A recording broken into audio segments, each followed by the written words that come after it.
Welcome back to Kill the Computer. My name is Caleb. As every week, I'm joined by my co-host, June. How are you? I'm not bad. I was reminded recently that Alan Dershowitz said that if Zohran Mamdani became the mayor of New York, that he would blow his brains out on live TV. He hasn't done it yet. It's kind of, it's a shame. I'm really hoping that he picks up on that promise. We can, should, and must hold him accountable. I don't like when public figures in politics lie. I think we have to hold them to a higher account than what we've been seeing. That's been on my mind recently. Yeah, I'll have to give him another FaceTime call and see how he's doing. Absolutely. We'll catch up with him. We'll see what he's up to. Yeah. We have a really special guest today. I have cited her work on this show more than once. And we were just talking about this before we started recording, that like this is the subject that we're talking to is kind of like the clip farm economy. And this is something that actually a couple of you guys had emailed us about. June, do you remember the YouTube, the creator's name whose video we were talking about earlier? So one of you guys had emailed us that video a couple weeks back, and we kind of were thinking about covering this. And then Sato, senior reporter at The Verge, just wrote this article. And it was like perfect timing because I've wanted to have you on for a while. Yeah, it was the guy on YouTube was Devin Nash. That sort of was like, oh wow, it sort of was like my first exposure to this like economy that Mia you wrote about. Yeah. Actually, with me, it was the article that you had written about how like on prediction markets, how they'll kind of like make these fake narratives of like there's an insider trade going on or whatever. That's like kind of just its own scam within like a Russian nesting doll of like scams happening, which is really awesome that everything is just that, some sort of meta scam within a scam now. And it's kind of what we're talking about today, just in a different way. Yeah, it's, I mean, a lot of just like paid content everywhere in a really weird way. And it's getting harder and harder to identify, which I think is why like I'm drawn to these kind of strange corners where people are like pumping out content for money. Great job. That's out there. It's sort of like the corollary to how a lot of internet activity is just bots and bot accounts. This is sort of really adjacent to a lot of the bot activity, how sort of fake and maybe not fake, but constructed everything is. We like to imagine like everything we see in front of us is natural. And it's like, oh, we saw this because we like this stuff. But it's like, well, that's not really what's happening exactly. No, it's not. In fact, the kind of through line that we're trying to push in the next few months of the show as we'll go on is, the structures of these platforms, algorithms and such. They kind of predetermine what you see to such a degree that like it's more important than the content itself. And what I mean by that is I was reading this article for the UAP episode that we're about to do with Ken Clip, that like, the whole they're not aliens, they're demons. Like there's somebody who a research student at Penn State wrote this paper about how like the demon aspect of this specifically was rewarded like super high on TikTok and stuff like that. And it's like, okay, well, I think that is to the point now where like people are exploiting these kinds of holes because they know that this stuff exists and will be rewarded. And that's like, a guy like Clavicular, who we're going to talk about today, is like kind of a symptom. He's like the black spot on the radar of this whole thing, kind of. So Mia, why don't you take us through your article? Give us kind of the summary, and what brought this on your radar? I'm sorry, I'm going to say clavicular right away. He was the clipping ground zero. Yeah. He was patient zero. He was the virus on the ship. He was the Dutch bird watcher who went to the garbage pile. Right. I'll say like with a caveat that I don't think it's only because of this that clavicular got where he is today, but a big part of it is because you probably saw a clip of him doing something kind of stupid or weird or just sort of strange with like a weird caption that didn't sound like English. The ASU frat leader, right? Which is like not a title that exists to my knowledge in Greek life. Like frat leader is not a title. But anyway, so like, lots of us saw and found out about Clavicular because we saw a short clip of him from one of his live streams. And what I didn't realize was that the live streams are super boring. And so I started just like hanging out in them and watching them. And I was kind of like, sorry. Yeah, it was very strange. But that's where I kind of got the idea for the story, which was like, okay, if we're seeing all these clips and they're coming from a longer thing, but relatively few people are watching the longer thing, and also the longer thing is way worse, why make the longer thing in the first place? Why not just clip everything to hell? And that's kind of what Clavicular's team did. And granted, like he had like a PR person who reps a bunch of other like famous podcasters. So he had plenty of help through like traditional media avenues, but the clips were really like his claim to fame. And so I just wanted to understand like why this is happening, how it's happening, the economics of it. I'm always interested in like the money aspect, and there's a lot of money here. And like, you know, is it hard to be a clipper? Is it like, what are the rules around it? And yeah, it kind of took me down a bunch of rabbit holes that were fascinating and bizarre. I want to come back to Clavicular, but before we get there, can you explain to maybe some of our listeners who aren't as poisoned as we are, what is a clipper for all the people who have jobs out there? Yeah, there's a lot of people that don't use social media that listen to us, which interesting. Deeply Why? Respect that. I don't know. We have torture no idea. ourselves. We torture ourselves with the knowledge to distill it to them. Vicarious Yeah. suffering. Love it. Okay, well, for all the masochists out there, clippers are like, they run anonymous social media accounts. So it's not like, you know, Aaron Rupar posting clips of Trump talking. These are like semi-anonymous accounts that are only making like posting short clips of someone else's content. So it's like, you know, like maybe they were clipping like Charlie Kirk or, you know, Tucker Carlson or another podcast like Joe Rogan, but they're making short videos from longer content. And the videos often they're like never transformative. They're never adding anything. It's always like a black border around a podcast clip. And then the caption will be like, bro, I can't believe he said this. Or like, no way, bro, just said this. Or, you know, like sounds like a 12-year-old boy wrote the caption. And then it'll have a bunch of basically hashtags. be like quote tweet reacted to. Yeah, exactly. Or like things that are very like you kind of set up the conversation in the video you're posting, but like don't add anything to it. It's very boring. It's really like boring content. And I think in the story I described it kind of as like the cartilage of your For You feed, because it feels very like connective. It's a connective tissue going from one video to another. You've probably seen a million of them. What you might not know is that someone was paid to post it, right? And that's like the weird part.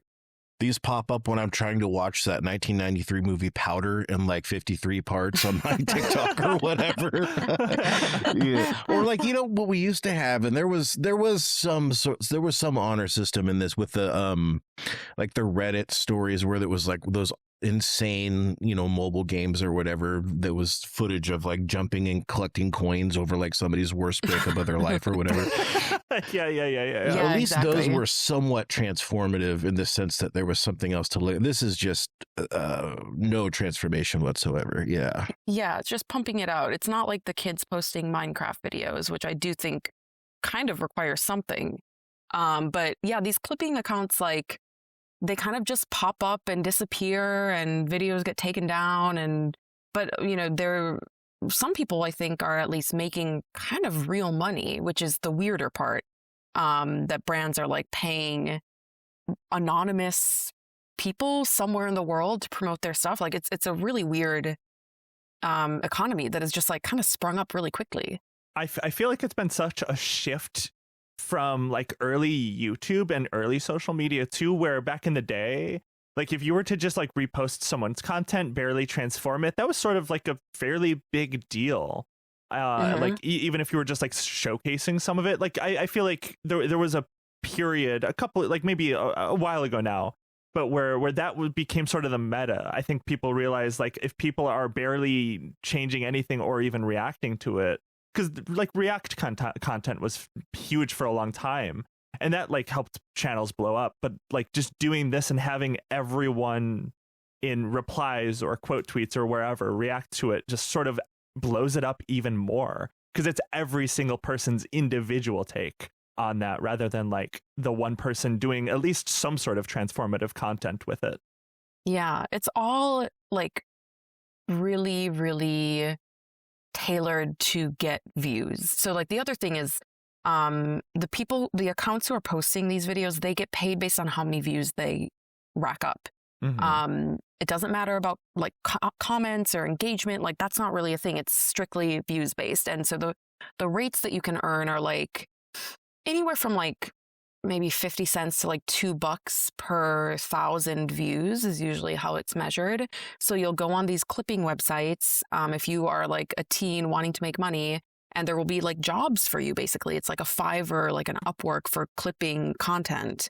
And every brand has like a certain rate, and then you make the videos, post them, and if they're approved, then you're eligible to just like make money based on how many views that you get. And so it's really like the most, I kind of described it as like going viral by brute force, rather than just like trying to recreate the algorithm or figure out what the algorithm likes. You just post a bunch of shit.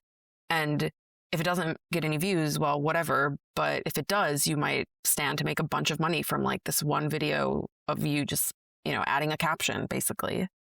I mean, that's sort of like the thing, though, is if like some of these people like Clavicular, like there's a lot of people, there are websites where you can basically contract out a lot of clippers, like hundreds and hundreds, up to like thousands in some cases, where like I think brute forcing the algorithm is like the best way to put it, because I mean, that's the way algorithms work. If more people are all talking about one thing or one person in a similar way, like same topic, similar way, it will sort of just assume that topic is really important and distill that to more people. So it like literally brute forcing the algorithm open with like a fucking a crowbar, essentially. Yeah. One of the examples that you used in this article, Mia, I thought was very interesting, was friend of the show, Dan Bongino. He had licensed one of these or used one of these services. I don't know how you want to say it, but he also at the same time purchased or rented rather a billboard in Times Square. Was it? Yes. What I tried to find out before we recorded and I failed, so I apologize. Do you know cost wise what the difference was between the two expenditures? That's a great question. I have no idea what it costs to rent a billboard in Times Square, but if anyone knows, please let me know. Please hit my line. Yeah, I would love to know. I would imagine it's far more than he spent on the clipping. Yeah, if I mean, he's got that Epstein money. Like he can afford that. Allegedly. Don't kill us. If I recall correctly, I think the campaign for the Dan Bongino show for his return was, I think maybe like $2,000. Yeah, I think the budget was like $2,000. His budget was $2,000. That's cheap for someone that's that wealthy already and well known. That's like fucking like pennies for someone like him. Well, it probably worked better than the billboard is kind of what I was getting at. I mean, like, billboards are infamously, a retired advertising pervert, or like infamously print media is really hard to kind of gauge the metrics on and stuff unless you're doing a specific kind of campaign or whatever. I would imagine bang for your buck wise. I mean, especially, not for nothing, New York City, I don't know how much interest the Dan Bongino podcast is going to generate there. You might have better luck somewhere in the suburbs or upstate or Long Island or something. I don't know. But I don't know. It's interesting to see that he and do you know how much he generated views wise for that $2,000? It's a little hard to tell. The platform that he hired to do it didn't have like total views, but I came across a lot of clips that appeared to be part of the campaign. I should say that the Dan Bongino show did not respond to my request for comment, but I think the difference between the Times Square billboard and the Clippers is that for the Times Square billboard, he's paying a flat rate no matter how many people see it. For the Clippers, he pays only for what he gets exactly. So if you set a budget of $2,000, let's say, just to make math, actually, I'm really bad at math, but let's say like the rate you've set is $2 per 1,000 views, you spend that money until you get the max number of views. It's like the clipping economy is weird for social media users, but I also like weirdly worry a lot about video editing as a profession, because it basically makes everyone into performance-based freelancers. Like instead of getting $100 to edit this video, you edit the video, post it, and only make the $100 if you get the views, right? So like it's a really, I mean, for a brand, it's incredibly cheap, and they probably like it a lot, right? You get to say you got millions of views. So it's a really weird environment. I never realized, like, going back 10 years ago, I would have never guessed the gig economy would have gotten this bad, this fucking dire for people who are creative, to where it is like you're not even getting paid like upfront. It's like they're holding it over like the ASU fucking, like, you have to be creative, you have to do like weird captions to be like, what the fuck am I reading, what is this, wow, and then the clip is just like two guys standing there, but it's like the caption that like captures people's attention. Yeah, some tech CEO described the Clippers as like, you reach out to them and ask them to do a thing, and like 9 times out of 10 they'll say yes, because they're all, his words, hungry Slovakian teenagers, right? Like it's a pretty very grim. Like, you imagine being a professional competing with like teenagers somewhere. It's really bizarre. Do you know how much, so in terms of the amount of people that are clippers, and like how many of these campaigns, like percentage, if you happen to know this, actually fulfill that payment, like view payment requirement? Is it I imagine it's fairly low across the board. I think that I would have to, go back and ask some of these platforms, but generally what I saw were like, there's like a completion bar on the campaigns, and it's like we've paid out 25% of the money that we have from the brand, right? And so there's literally a progress bar, and I think that the campaigns go until the money's out. But you could post a video and it gets no views, and then you get $0, right? And like some of the campaigns have like, you need a maximum of 10,000 views for us to start paying you out, which is also really shitty for the Clippers. Yeah. But you could be competing against like hundreds or thousands of other Clippers. It's all based on performance. So just because you clip a video doesn't even mean that you get anything, really. Brutal. I have noticed that a lot of this, and I don't think that correct me if I'm wrong, Mia. I've read a lot about this. It wasn't just your article. So if you did talk about this, correct me. But I seem to remember in that YouTube video and some other things I've heard about this, that Kick is also directly funding some of the stuff, especially for some of the more right-wing creators. Is that something that you found? Yeah, I believe Kick is pretty much bankrolling Clavicular's entire clipping campaign. And that's another reason why I'm hesitant to say like clipping made Clavicular famous, because he also had a whole platform behind him. Like Kick, if you notice in the clips of Clavicular, Kick's logo is in every single one of them. That is often a requirement of the clip. You have to have the Kick logo in your video to get paid. So like, and there aren't that many, social platforms that I think would do that with a clipper or like with a clipping campaign. But the company that does the Clavicular clipping is like really weirdly integrated into Kick and Stake, which is like the gambling arm of that company. So yeah, Clavicular, I mean, part of the reason he got huge was because there was thousands of dollars being paid on his behalf to clip content of his streams. And I mean, Stake and Kick are a really weird set of companies already. There's a really great Bloomberg investigation into the two that I highly recommend to everyone. But, they operate kind of as one thing, but then they have like the gambling side of it, but then they'll have streamers who gamble exclusively on Stake while streaming on Kick. And Christ. one of those people is Drake. Like, it's not just far right sort of random people. Like, one of them is one of the most popular recording artists of our age. So it's a real weird company.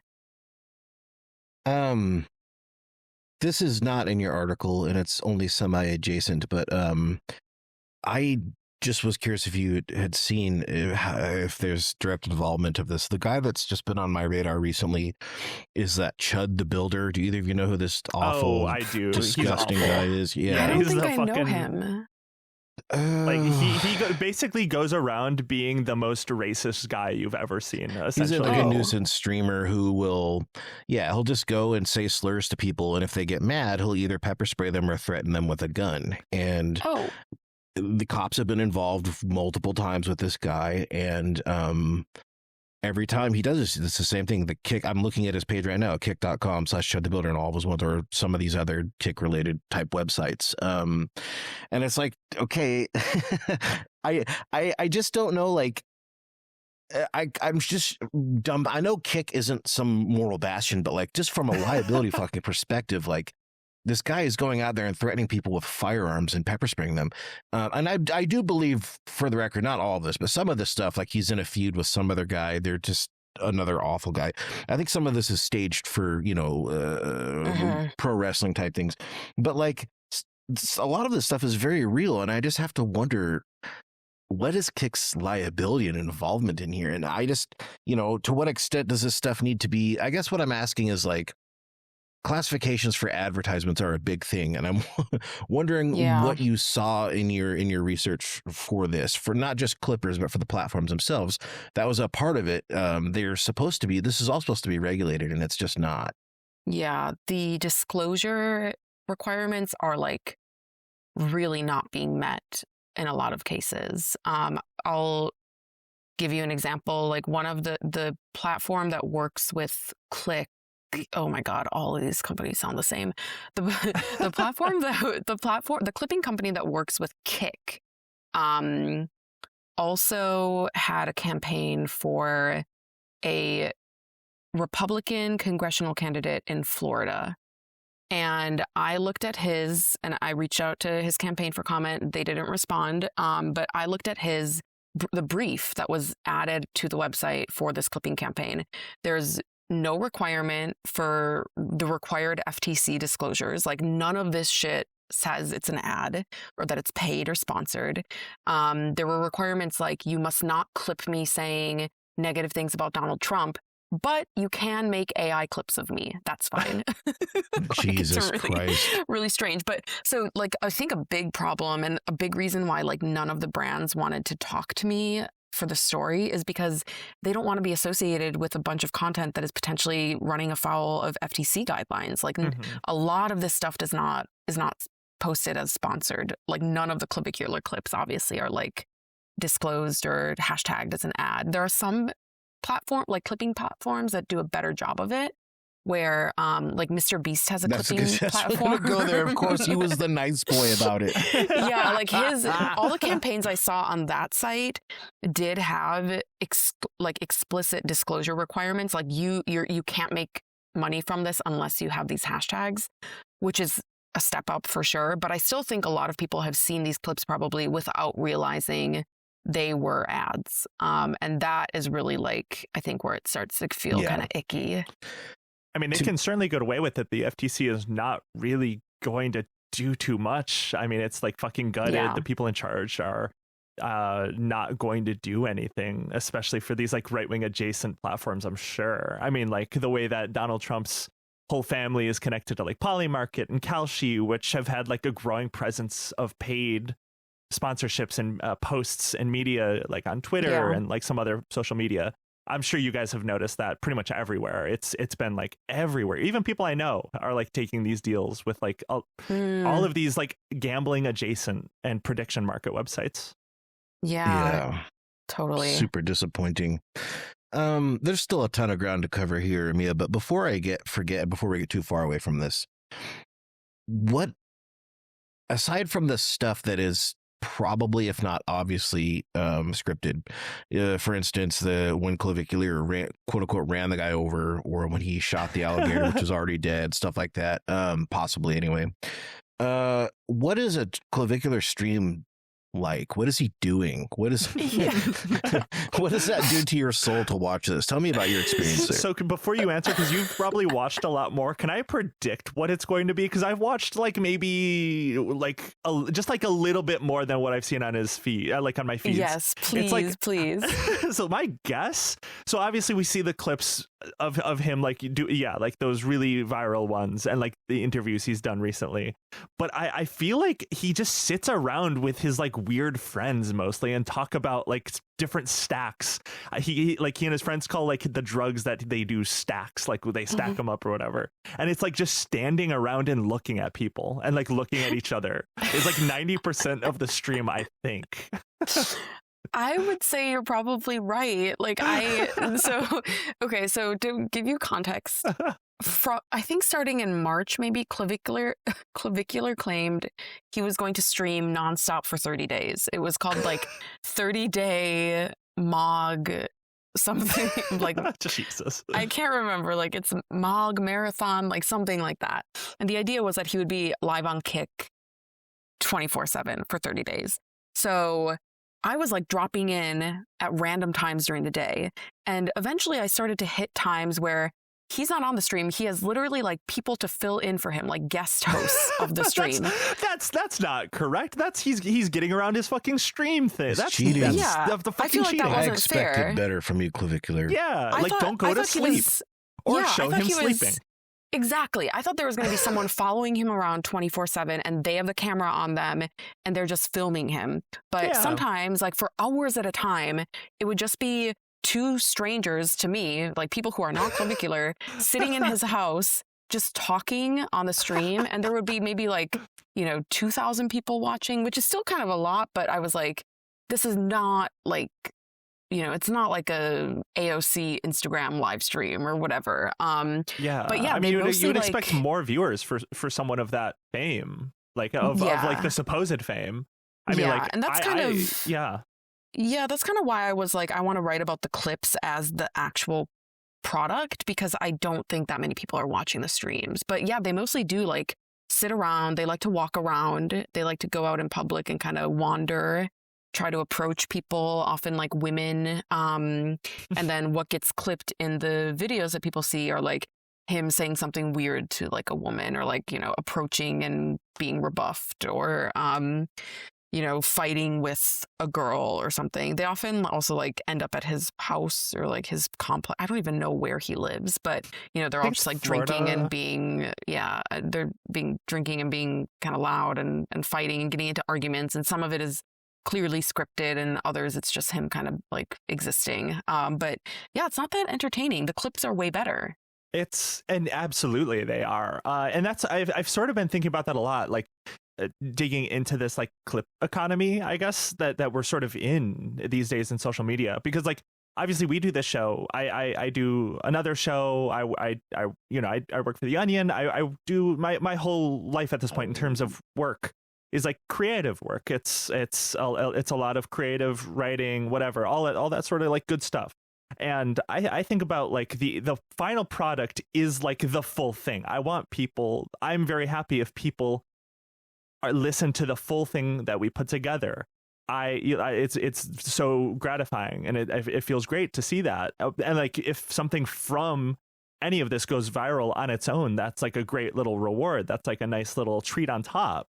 But it's thinking about in terms of their like mindset, it seems like they sort of operate entirely on the short clips going viral, and that's sort of like a weird inversion of like the creative process for me. Yeah, because that's like, I mean, that's like the benefit, or that's like a cool thing if you really like fucking nail something. That's not like the goal necessarily, at least for me when I'm thinking about like creating something. You're taking the honor out of podcasting, dude.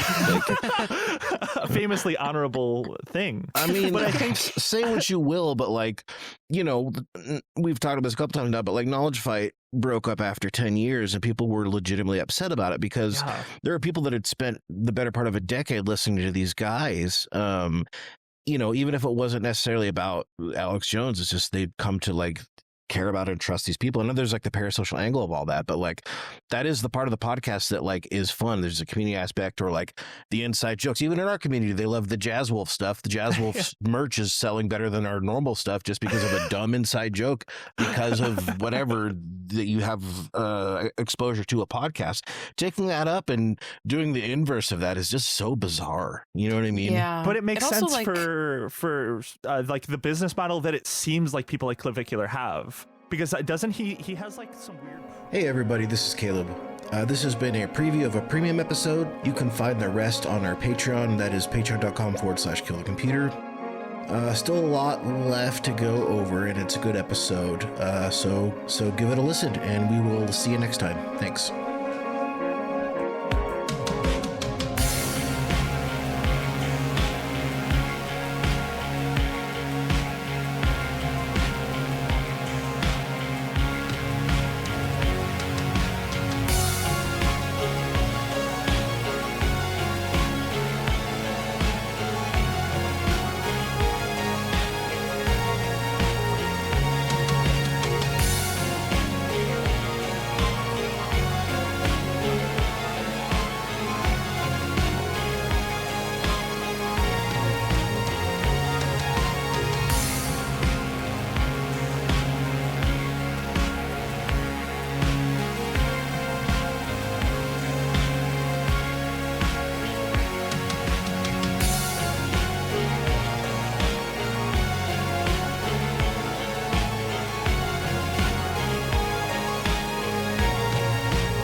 The computer.